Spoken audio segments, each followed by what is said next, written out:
So I think the other thing we wanted to talk about was Colin Jost. I think we've both been noticing that he obviously has been on SNL for a long time, but feels like the kind of breakout star of the season for his role as Secretary of War, Pete Hegseth.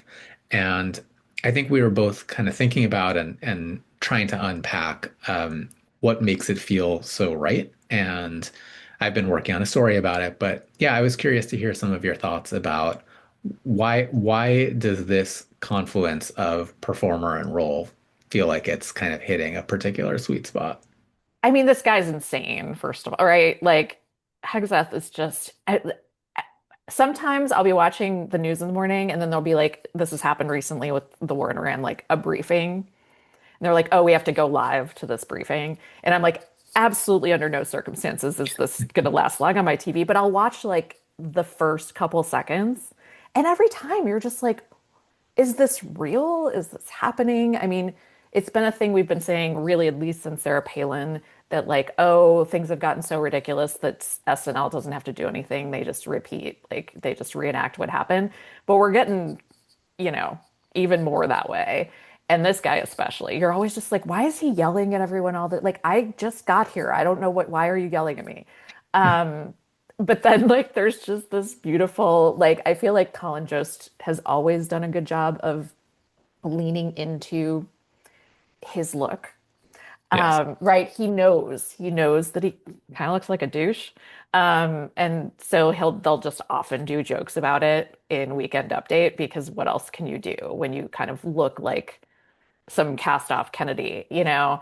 And this just is like from above. It's like when Tina Fey played Sarah Palin, where you're just like, the minute you see the guy, you're like, there's no other choice. Like, I'm sure Lauren was like, this is not an optional thing that I'm giving you. You are doing this.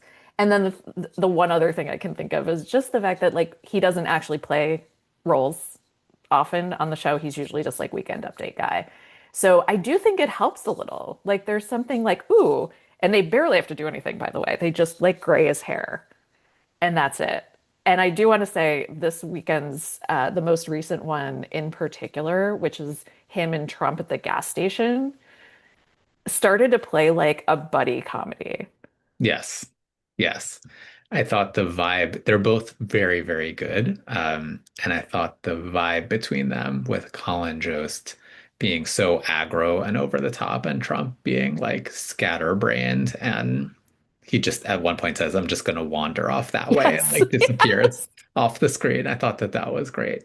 Yeah, I was thinking about, I think you're exactly right. And I think there is something similar with Tina Fey. Just everyone sort of realizing at the same moment, like, wait, you look like you should play this role and having that work out perfectly. And I think also being like a little bit adjacent to the main cast of SNL, right? Similar to Tina Fey, where she didn't appear regularly, Mhm. but came on to play this role. He's so just right for it. And it got me thinking about actors and like the what must be the incredibly maddening part of being an actor that you have to be so hyper conscious, not only of how you look, meaning like, do I look okay, but also like, what is the deeper inner meaning of how I look, right? Like, Yes, I look good, but I look like an asshole from like a 1980s romantic comedy. Like that's right.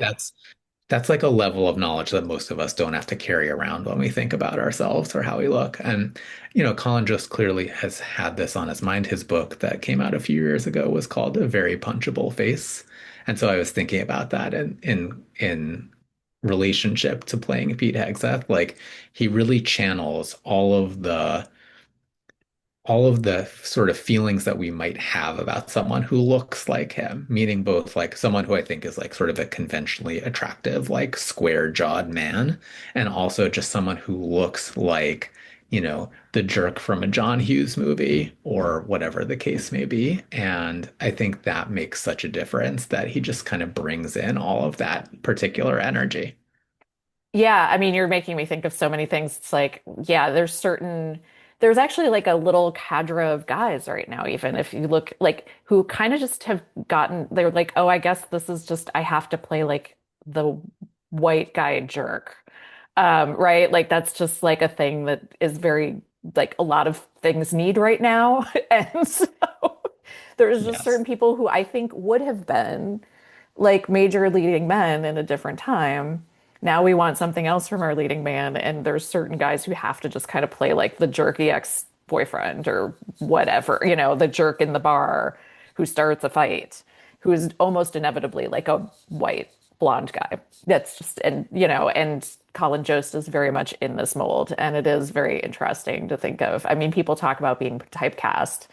Um, there's just we can't help it. You can't help what your face looks like, but we also can't help that there are associations with it, Yes, right? I'm still working on the piece for us, but I described him playing Pete Hegseth as if Welcome to the OC bitch was a personality. Like that's sort of what I think he's going for. And he's just he really nails that sense of Hegseth as just like this guy who is so dedicated to how he looks and is so insecure and so uncomfortable in his own skin that he is just like lashing out in every possible direction at all times with just like this sneer.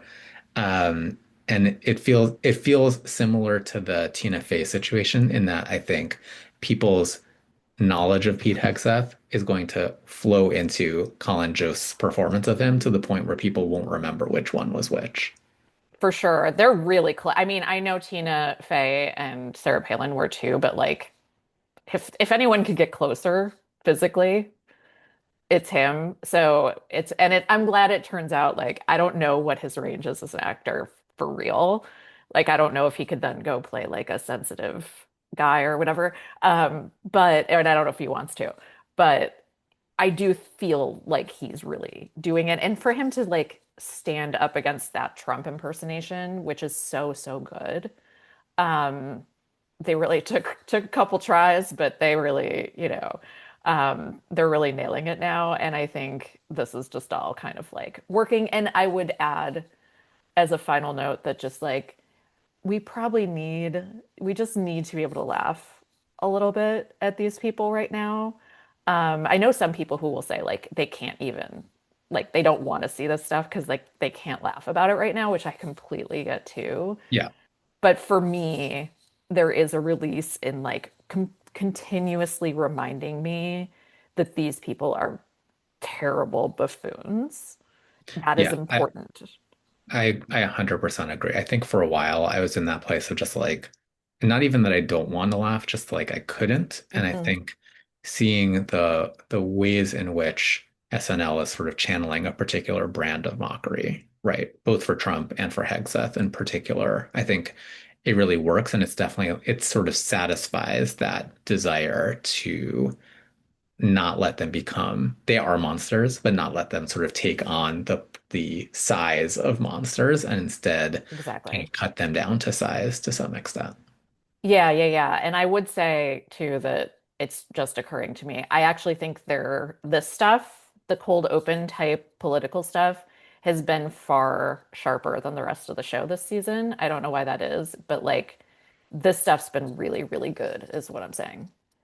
Agreed. Yeah, I haven't watched enough of the rest of it to really have a deep sense, but yeah, the cold opens have been great and they feel like I mean, I think some of it is just having the right performers. I don't even know if the writing is like True. so brilliant, but it's just like when you can just bring these two performers out and have them do what they do, Yeah. it just works. Yeah.